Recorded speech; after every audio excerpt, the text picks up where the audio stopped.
All right, we'll pray. Lord, thank you so much for your goodness and your mercy, Lord God, and it's all your faithfulness, Lord, the things you've done, allowing us to be here this morning, Lord. And we love you. We thank you. We praise your name. Thank you for waking us up this morning, giving us health and blessing us, allowing us to be here to study your word. We love you. We praise you. Speak to our hearts, minister to us, and let your will be done. Thank you, Lord God, and be gracious. And Lord God, bless this time, Lord God, that we're together and allow your will to be done. We love you. We thank you. We praise your name. Give honor and glory to you, Lord Jesus. And not just us, but bless all those everywhere gathering in your name, that you will be honored and exalted, Lord. Speak to our hearts, Lord, and we praise you. We ask this in your name, Jesus, with thanksgiving. Amen. All right, so we're in John chapter 4. And John chapter 4 is really an interesting chapter because we see a contrast. So John is interesting in that John has these moments where he focuses on Jesus as a conversationalist, sitting down and having a conversation with somebody. So we have Jesus sitting down and having a conversation with Nicodemus, the religious leader. And then you have Jesus. Now you have him sitting down and having this conversation with this woman. It's amazing because when you look at these two personal conversations that we have in each chapter, they have contrast, right? So Nicodemus took place at night, right? You have this conversation in chapter 4 that took place, we talked about it, at noon in the middle of the day. You have Nicodemus, who's a religious leader. You have this woman who is kind of religious, but she's not. But Nicodemus is one of the most upright, righteous people, and she's somebody that has a bad reputation in her town. You have the fact that Nicodemus, of course, he's asking just a question, and they're actually having this conversation, remember, in Jerusalem, after Jesus Christ went there for the feast.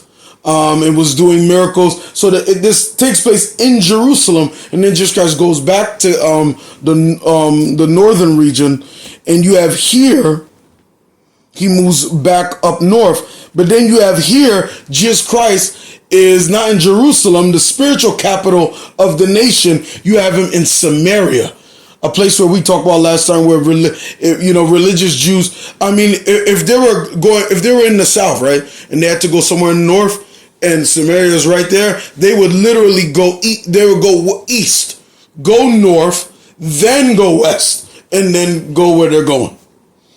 Like they would make sure they would avoid it like the plague. They wouldn't they would even step on Samaritan soil, because we talked about that last time. There was great animosity between them. They didn't like each other. Do you guys remember why they didn't like each other?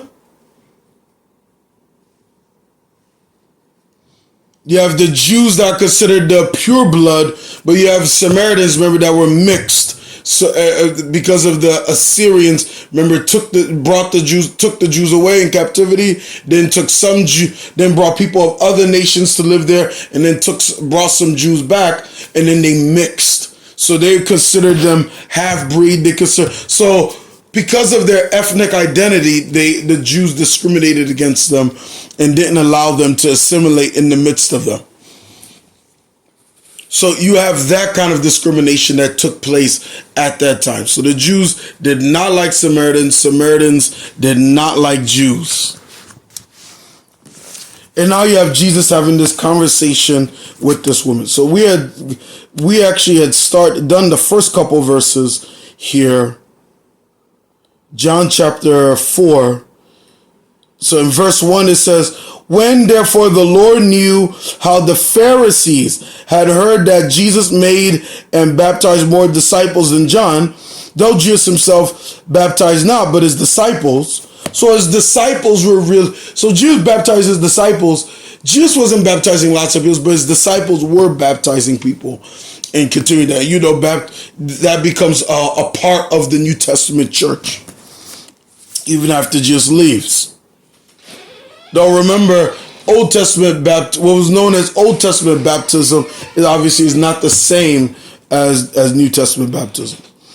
And he left Judea, so he was in the south, Judea, and departed again to Galilee. So he's going to Galilee in the north, right? We've seen the map. So you have Judah in the south, you have Galilee in the north. So he's going back, where he comes from, right? Because he's from a city in that Galilee area, which is Nazareth.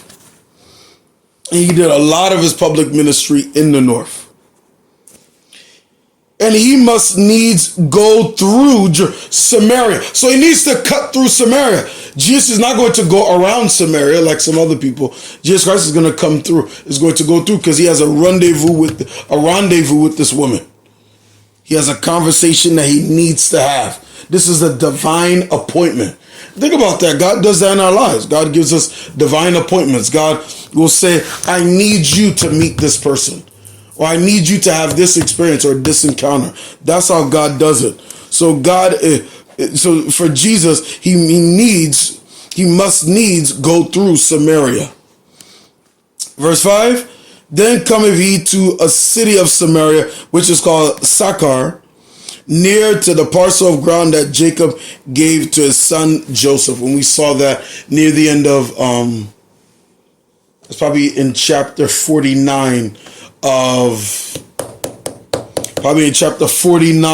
of Genesis, when Jacob, of course, filled with the Holy Spirit, he gives out the different lots, the blessings to his sons, and then of course he dies.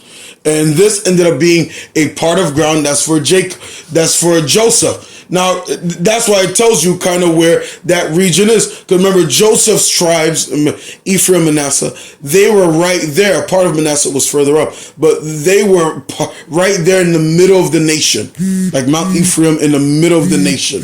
So you have that. So part of that ground, this was a field that belonged to, that Jacob gave to Joseph. Jesus, therefore, now Jacob's well was there. Jesus, therefore, being wearied with his journey, sat thus on the well, and it was about the 6th hour. It was 12 noon. Talk about that, middle of the day. There cometh a woman of Samaria to draw water. Jesus saith to her, give me drink. So Jesus starts this conversation with this woman. So we know his disciples aren't there with him. So understand. So Jesus, we talked about that last time too. Jesus Christ spends the whole day walking, right? There's no bus, there's no Lyft or Uber or anything to make travel easy. I mean, you do that, or you walk, or you get on an animal, right? So you have these guys for sometimes a day's journey walking 20 miles. When's the longest you ever walked? Tell the truth. Open house, because the school is big, so I did like 10,000 steps. Oh, yeah, you did 10,000, so you did your workout all in one day. Yes. Oh my goodness. Yeah. So which one, Manor or Temple? It's Holy Family. Holy Family. You went there? Yeah. Was it fun? Yes. That's nice. Yeah, that's nice. Congratulations. That's wonderful. When did you go? I went. I don't remember. It was an open house. That's nice. Open houses are nice. Open houses are nice. I remember the open house we had when we first went to Penn State. I remember how that open house was.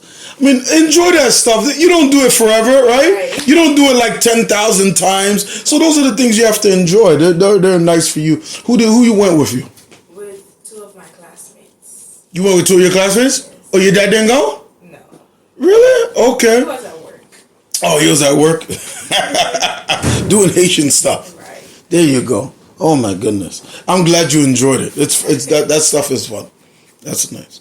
But what's the longest you walked? Yes, you do. You walked 20 miles. No, I don't. You walked 20 miles. No. Yes, you did. I saw you. Where? I was with you. Where? And I'm not going to say it. You walked from Capa Haitien to Port-au-Prince. See, I told you. I knew. That's really long. I walked more than 20 years. I walk more. I go everywhere. I go to all the country of my family. You sure? My family's big. Fine, I'm going to talk to you about that later. Talking about your family's big. We're going to talk about that later. Yeah. Talking about whatever. Okay. I want you to walk across America. So how about you? Do you remember the longest distance you walked? That would be 6 or 9 miles. Probably 6 or 9 miles. Yeah. I've done that. I used to do that on workouts, like just to get exercise on Saturdays. I would like walk up the boulevard like 3.5 miles and then come back 3.5 miles, or walk 4 miles and then come. Like I used to do. I used to do something similar to that. When you do that. So I can imagine when you talk about Jesus and them being tired. I'm not saying they did. I can't tell, but you imagine they walked everywhere. I mean, sometimes you would just have a day's journey because you're like, well, I need to go from here to here. No one's gonna carry you. You have to walk. So imagine that in the time before cars and before. I mean, unless you had a donkey or something, unless you had a camel. Like this is how you're getting from A to B. Oh man, I remember one time. I was on a job interview. Oh, man. So I had a job interview, and our beautiful city, Philadelphia, with its goofy SEPTA system. I'm catching the bus from Frankfurt, and I think it was like the 14 or something. I think it was the 14 or whatever express one, right? Going up the boulevard, and what does it do? Drops me off. Oh, yeah, this is the last stop. I'm like, oh, my God. So I had a interview like in Trevose. You ever been to Trevose? Like further up in the boulevard, Trevose, like the area just before you get to Ben Salem or in the Chamonix Mall or whatever. Yeah. Oh my goodness! So I need to get to Trevose, right?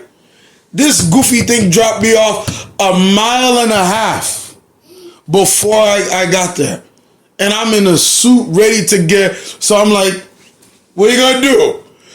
And this was before, like, Uber.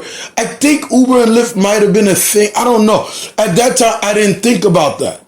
I don't know if it was really a thing or prominent yet. It might have been, but at that time, it's not like now. Like, anytime I need to go somewhere, if I don't want to take my car or parking's a hassle, like a center city or somewhere, I'll just take a Uber or Lyft, or if my car's out of commission, right? Or I'll do that. So I walked. Darn it, I walked 1.5 miles. I called them, say, oh, I'm sorry, I'm going to be late. Bus dropped me off. I didn't know, the courtesy. I walked over there. They actually brought, long story short, I walked like the mile and a half, right? Get there, tired, sweating, in my suit. Woo! I end up going there and I tell them, hey, I got dropped off. I told them that it was 2 white women. They were so impressed that I was willing to still make it to the interview. They had food there. I was like, can I have some of that food?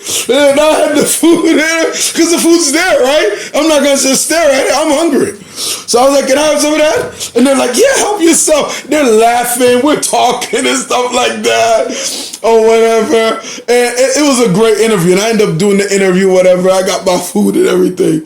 I ended up going home with my food and taking my job. They were really impressed of what I did. They were so impressed they told Robert Half, the agency that set it up for me, that they were impressed and they ended up advancing me to the next round or whatever. So, but I just always remember that because of the fact that I walked that mile when you didn't. You know what? It's different if you expect to walk it, right? You got your sneakers on, you got the right gear on. To walk a mile in a suit is not fun. That was not fun. That was not fun. In a suit and shoes, that was not fun. But everything worked out. Darn it, everything worked out. Yeah, because I'm one of those people, if I give my word, I do my best to keep my word. I'm not going to say I'm going to be somewhere and then not be there, right? That's important. Anyway, Jesus said he was tired, and I can imagine, for as much as they walked, as I like to say, Jesus and them must have been ripped to the T, right? There's no way there was a whole bunch of body fat and stuff like that, because these guys are walking everywhere. These guys must be tough guys, man. Absolutely. Jesus must have been a specimen. So you have here them walking the 6 hour, like I said, 6 hours for the Jews. That's noon, hottest day. And then you have this woman. And we talk about that. This woman Isn't it funny? She went there at the 6th hour, and we talked about that last time, to avoid people, right? She went there to avoid people because she's a woman, and because usually when the people who would go get water for the day would be women. So women would come either early in the morning or late in the evening, right? Go get their supply of water. She made sure she avoided the other women. Because they're coming together, they're talking, they're gossiping, they're spreading news about what's happening in the town, right? I mean, that's one of the best ways to get news. Me, I keep my ear towards the vine when I'm at work in the office because I'm not there every day. So I want to make sure I pick up news when I can, right? So I can know what's going on. Because there's always stuff going on in companies, right? When I go in at Pep Boys and stuff, so I'm counting on my director to give me news. I'm counting on people around me, so I'll talk to them because I want to see what's going on with the company because you never know, right? Stuff like that, because stuff in other departments can affect your department, stuff like that. So she avoids that completely because she doesn't feel comfortable being around the other women. We're going to see later on when she goes to talk to people, it's to the men. She feels more comfortable around the men than the women because she feels ostracized, right? When other women maybe have taken another woman's man or there's women code, right? I don't know if you've done that before. You took somebody else's boyfriend. But people don't like that, right? People don't like that or something like that. So, in other words, so she wants to avoid those rumors, people talking about her. She go. So think about it like this. She wanted to avoid conversating with people, and she runs right into a divine conversation. That to me is amazing. She wanted to avoid talking to somebody, and she ends up running into a divine conversation. And Jesus Christ talks to her, and he says, "Give me to drink." And you're going to see Jesus Christ is actually very polite with her. He's going to call her woman, which is the word gumi, which is a very tender term. It's the same term he uses when he talks to his mother, Mary. So he talks to her with a great deal of respect. But it's funny how he starts off the conversation with asking her for something. Right? What it is that it's not because... Now, did Jesus Christ really want water? Do you think he really wanted water? Jesus. Well, yes, as well as he wanted to offer her water too. There it is. He's doing it just to build a bridge. We don't know if he really wanted. I mean, it did say he was tired, so he might have actually been thirsty at the time. But the real thing is not if he wants water or not. He wants to offer her something. Right? In other words, he says he starts, and that's actually, it's funny. I heard a pastor last night say that too. He said we should master, and he tells people in the church to master the art of small talk, to build a bridge with people. Right? You can't say, "Well, I'm antisocial." I'm antisocial. Some people say that. You're not antisocial, right? You're a very friendly person, right? You strike up conversations with lots of people, right? So there's something about mastering the art of small talk. Why? Because you want to be able to build a bridge with people. You want to be able to build a bridge. In that book, I was listening to it again, Seeking Allah, Founding Jesus. The author, when he was a very devout Muslim, not Christian yet, very devout Muslim, he said something that was very interesting. He said that I didn't care about the Christians' message because I didn't think they cared about me. Very interesting statement. I didn't care about what they had to say. He thought it was honorable that they would preach in public or do those things, but I didn't care about their message because I didn't think they cared about me. That's a very interesting thing. And it makes sense, right? Do you care about what someone has to say if they don't care about you? Think about how many people that you think. Logical. That seems logical. That's all. Yeah, so it doesn't make sense. So think about that. What's wrong? I'm gonna make you walk 2 miles. I'm gonna make you walk home. You're gonna walk home when you get home. You're gonna walk home. You're gonna walk 10 miles to go home. So you have this. He offers her a drink, not just because he wants to start a conversation. He wants to start a conversation with her. And isn't it funny? He starts a conversation with her because why would anybody go to the well? For water. So it was something that they can both relate to, right? No, I mean, it's not like it's not like he was asking her, some weird far out thing. No, she's going there to draw water. So he said, hey, can you give me some water? Something very simple, easy conversation. In verse 8, who wants to read? You can read. I want you to read so you can keep up your French. I don't want you to be all up in college and all Americanized and then you figure out how to read in French. We're in John chapter 4. I showed you chapter 4. Look at the big 4. There it is. In verse 8. The verse is numbered. 1, 2, 3, 4, 5, 6, 7, 8. Look for it. If you don't find it, did you see 7? If you don't find it, turn the page to the next one. All right. I see 7. You can go, sweetie. Car ses disciples étaient allés à la ville pour acheter des vivres. La femme samaritaine lui dit, comment toi, qui es juif, me demandes-tu à boire, à moi qui suis une femme samaritaine? Les Juifs, en effet, n'ont pas de relation avec les Samaritains. Very interesting, right? So this is how this conversation starts. So this is how the conversation starts. Jesus Christ says, give me water. He asks for water. Can you please give me some water? And then it takes note of the fact that the disciples were not there. So I think part of it is that the disciples went to get him food, which is amazing because remember the Jews have no dealing with the Samaritans. So the fact that these men, the disciples, went out in this area with Samaritans to go get food is amazing. Actually, that's one thing. But 2, Jesus Christ honors the fact that she didn't want a whole bunch of people around her. Jesus Christ wanted to have a personal conversation around her. He didn't want her to feel intimidated. He didn't want anybody to get in the way. He just wanted to talk to her one-on-one. To really be able to reach her and talk to her. So they can be able to have their conversation in peace. And I think that's amazing.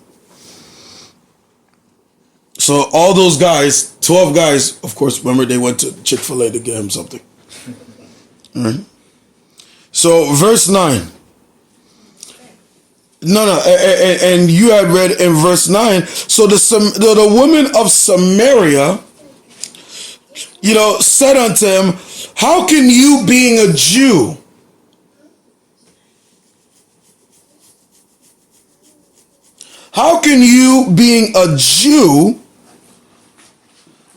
ask me water? And he says, how can you, being a Jew? So she instantly points out the fact that you're a Jew. Why would you ask me for anything? Jews don't have any dealings with that. Some people believe that it may even, when she said that, it might have even been derogatory when she said it. Because it's like, why would you, who's a Jew, it's meant to have had somewhat of an attitude attached to it. That she was saying, you're a Jew. Why would you ask me anything? Because she knows that there's animosity between them. She knows that there's no peace between them. In other words, they don't even have, that really shows you that at that time, Jews and them didn't even have polite conversation. In other words, she's like, you're a Jew. You think you're better than anybody. You wouldn't ask me for anything. Kind of thing, like, why would you be asking me something? So the woman of Samaria, she kind of like pushes back on what Jesus said. Why? Because, and it also shows that she's surprised he asks her something. Right? She's actually surprised that he would actually try to build a bridge or even ask her anything. So That's something to take note of. You can read, sweetie, verse 10. Jésus lui répondit, si tu connaissais le don de Dieu et celui qui te dit, donne-moi à boire, tu lui aurais toi-même demandé à boire et il t'aurait donné de l'eau de vie. Yes, the l'eau de vie. Now, what do you think about l'eau de vie? Very important. It is important. It is. Now, isn't that interesting? Jesus asked her something. She's wondering why he asked her it. And then Jesus Christ goes in. And Jesus Christ goes in and says, and Jesus answered and said unto her, if thou knewest. So if you knew who it is that saith unto thee, give me drink, thou wouldest asked of him, and thou wouldest, and that he would have given thee living water. Now, interesting, in the Bible, living water is water that bubbles up. It's spring water. So you found it? There you go. She found it? Yes. Okay. But living water, like you said, l'eau de vie, I like that. It is water that's bubbling up. It's spring water, right? A lot of the water we get, right? Spring water. Why do people like spring water? Why is it better? Why do people like spring water? It's typically purified. Hmm? It's typically purified. There it goes. It's clean water. It's good water, right? Right? I mean, that's the main reason why. You know, well water can be very good, but what can happen to well water?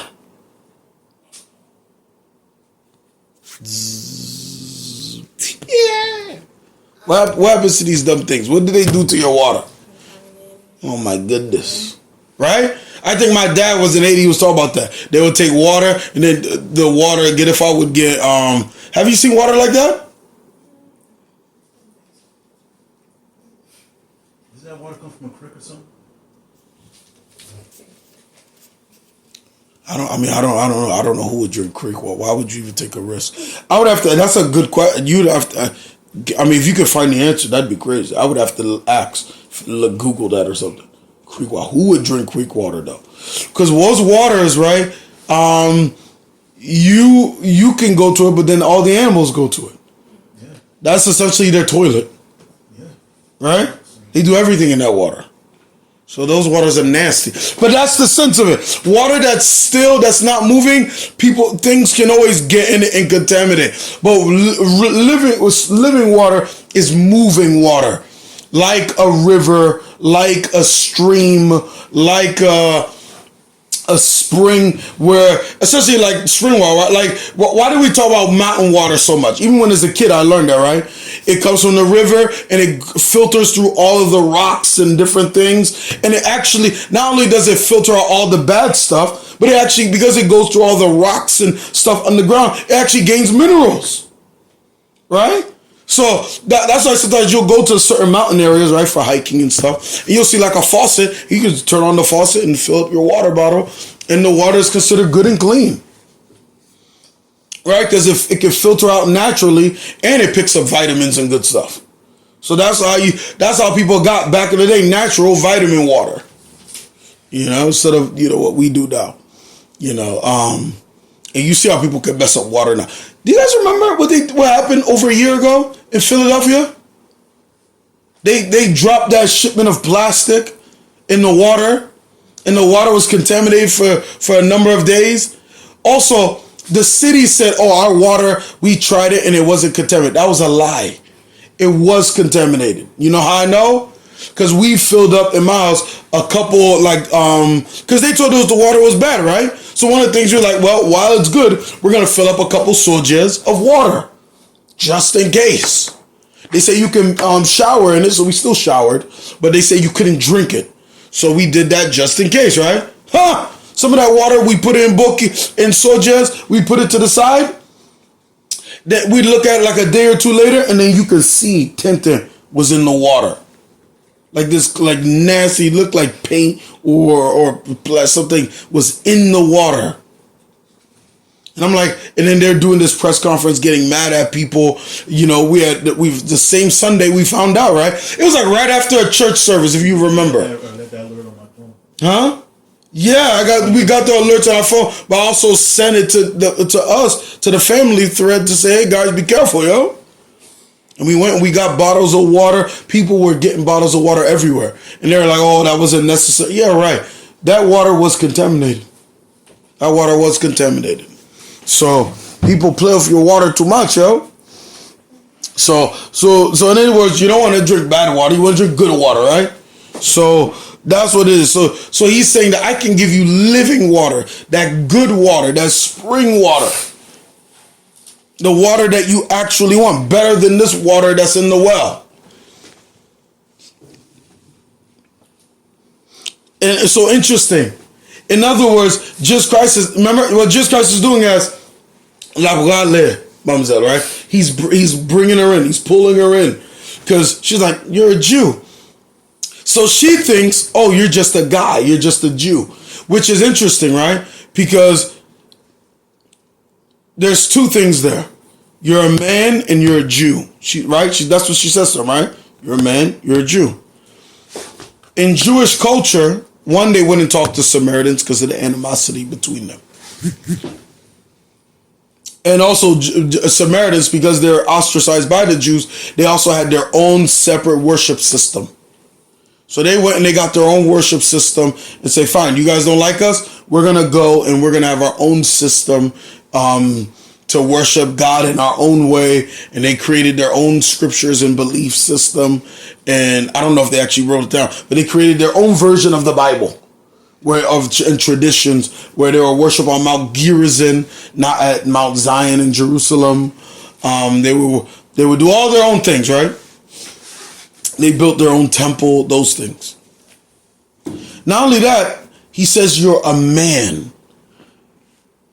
Maybe a man would talk to his wife, but men wouldn't. But in general, men wouldn't talk to women in that culture for Jews. Men wouldn't talk to women. In other words, if I saw Zina, I would just have to and just keep going. Right? We just didn't do that. They just didn't do that as the Jews. Right? To show that they're holy, to show they lusting after anybody. They just wouldn't even have even regular friendship.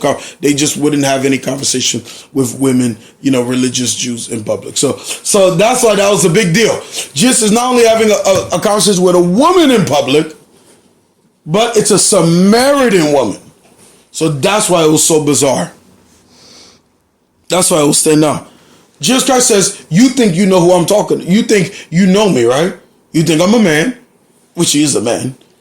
You think I'm a Jew, and he is a Jew, but you don't truly know who I am. That's why Jesus says, if you really knew who I was, you would ask me to give you, not be hung up on the fact that I asked you for water. If you truly knew who I was, you would be asking me so I can give you living water.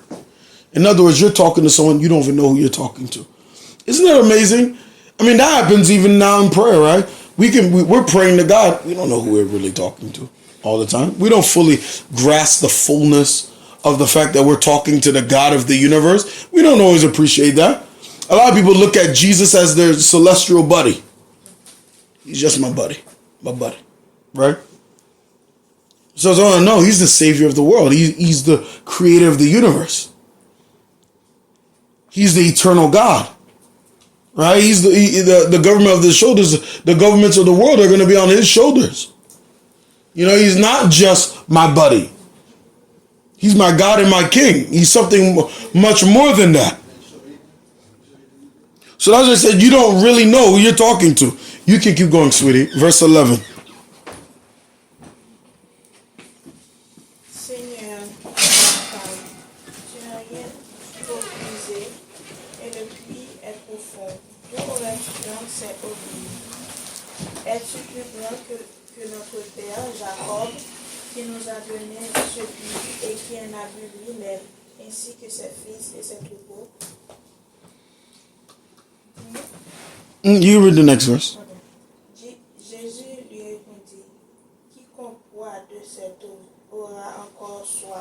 Good. And I just want you to stay good in your French. So I'm going to keep having you keep reading it. But very interesting. The woman is like, give me water. Now the misunderstanding here, and that's one of the things I actually love about the Gospel of John.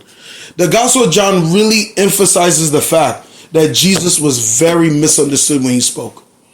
Just like Nicodemus. Nicodemus is talking to, just like Jesus and Nicodemus. Jesus is talking to Nicodemus about being born again. And he's like, what? How can I be born again? Can somebody go back into their mother's womb and go back and be born again through the birth canal? Like how is that possible? And he missed the point completely. Jesus Christ said, if you can't understand earthly things, how can you understand spiritual things? Jesus Christ spoke in spiritual terms, so he was misunderstood a lot. And John really focuses on that in his gospel. I always love using that example. He's talking to the religious leaders and says, where I am, you guys can't follow. And they're like, what is he talking about? Is he going to kill himself? What do you mean? What does he mean where he is, where he's going? Is he going to die? He thought Jesus Christ was suicidal. And they were put about suicide watch. And they had no idea he's talking about heaven. They have no idea he's talking about his ascension. They have no idea what he's talking about. They completely missed the point. And this woman too, she's like, what? But how can you give me water? So you asked me for water. And I'm like, why are you asking me for water? You're a man, you're a Jew.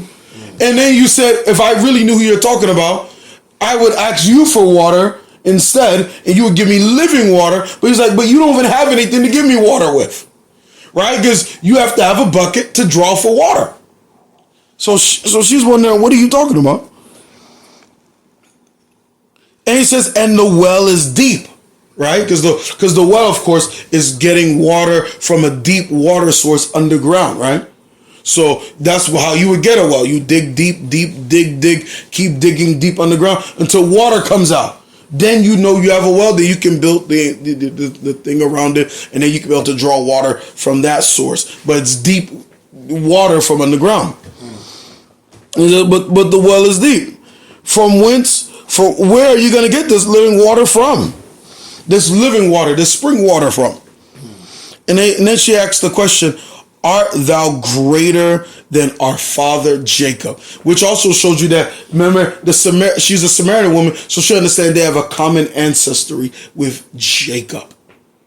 Right? The Jews just discriminate against them because they're half-breeds, they're mixed. They're not considered pure-blooded. But they understand that we all came from Jacob, of course, whose name was changed to Israel. So he said, are you greater than our father Jacob, which gave us the well and drank? Remember, we talked about that. This was a well that he got from in Genesis, he said he got in this land he got it from the Amorite with his bow. So Jacob said I won this in mortal combat. I went and I fought some malefactor. I fought the Amorite. I bested him in battle, and then I won. Right? That's what he said. He said, I won this well, and it is for me. So Joseph, you can get it. You can have it. So it stayed with Joseph's descendants all along. So he won it in combat. So are you greater than Joseph, who gave us this well and drank from it thereof? In other words, this well, in a sense, is kind of a holy site, because it's like, this is Jacob's well. It's special. That is Jacob's well. He drank from it. Because remember, for the Samaritans at this point, because they all came from Jacob too, they venerated Jacob. They honored Jacob. Jacob was an exalted figure in their history. So she's like, what, are you greater than Jacob? Jesus answered and said unto her, whosoever drinketh of this water shall thirst again. Jesus Christ is making a great spiritual point. Remember, afterward, he's going to transition into the fact that she's had 5 husbands. He's building up the spiritual principle, making that point, then he can start going into her life, into what she needs. But he's establishing the point that you see this earthly water, you don't need physical water. You don't need water from this earth, because anybody that drinks of it will be thirsty again. Right? We can all attest to that, right? How many of you guys drank water yesterday? You drank water yesterday? Are you thirsty today? No. No, you're going to be thirsty later. Yes, you are. No. Yes, you are. Yes, you will. Yes, you will. Yes, you are. When I make you walk home, you're going to be thirsty. If you thirsty, when I take your $30 away, you're going to be thirsty. This treasure is not for you. Nope, you're going to be thirsty. You're going to be thirsty. You're not going to be able to buy nothing with that money. So, I'm going to give it to Baba. no, you're not. Yes, I am. Fine, okay. So whoever drinks of this water will thirst again. But it says in verse 14, but whosoever drinketh of the water that I shall give him shall never thirst. But the water that I shall give him shall be in him a well of water, springing up into everlasting life. And that's the amazing thing. So he's saying that, no, there's a distinction. You drink from this well, you're going to get thirsty again. You have to keep coming here. And the way it seems like it's designed is that this had become her custom. Coming here, the hottest point of the day, middle of the day, to get this water, because she can't get it in the evening because that's when the women come. She can't get it early in the morning because that's when the women come. So she has to come to try to do it by herself to avoid people. And look at that. And in trying to avoid people, she ended up running into Jesus. And then he says, now you get that water, you're going to thirst again. But I can give you water that if you drink it, you will never thirst. In other words, you will finally be satisfied. And Jesus Christ is touching on a point that's important, not just for her, but for everybody. We all want to be satisfied. All right, that's how it is. When you drink from the wells of this world, you're always going to be thirsty again. You do something thinking that I'm going to do this and I'm going to be happy, I'm going to be satisfied. But then you need to do it again. Same thing with physical hunger, same thing with physical thirst, same thing with physical sex drive, same thing with the desire to want to win or to have success in life. People do things, they say, whoa, I'm going to have success. Isn't it funny? That's why people say the journey counts on. Because you graduated. That's why we graduate. Woo! Then it's like, okay, then what's next? It's not like I graduate, I'm at the top of the hill, that's it. No, then it's, I graduate from college and it's like, now you got to get a job.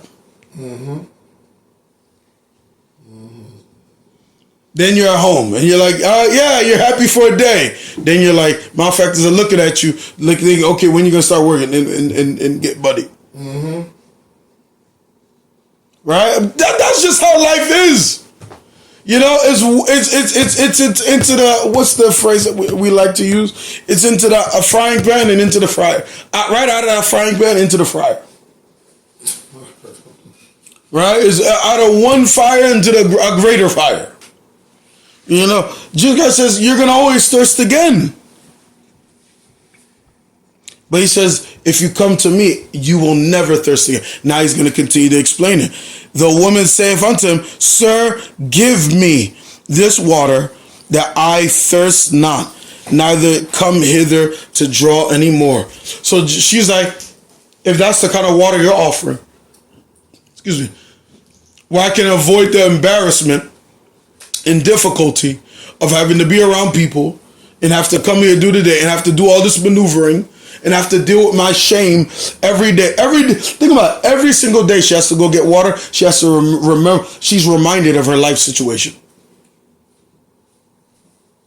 Every single day she has to get water because you have to drink every day, right? This is in the Middle East, so water is important. You need water. You need to go and get water. She's reminded every single day. And that's how the enemy works. You're in a situation every single day there's reminders of either mistakes you've made, reminders of bad decisions, reminders that you're not where you would want to be in life. And she's getting those reminders every single day. Because she had to make adjustments in her life based on her decisions and what she's going through.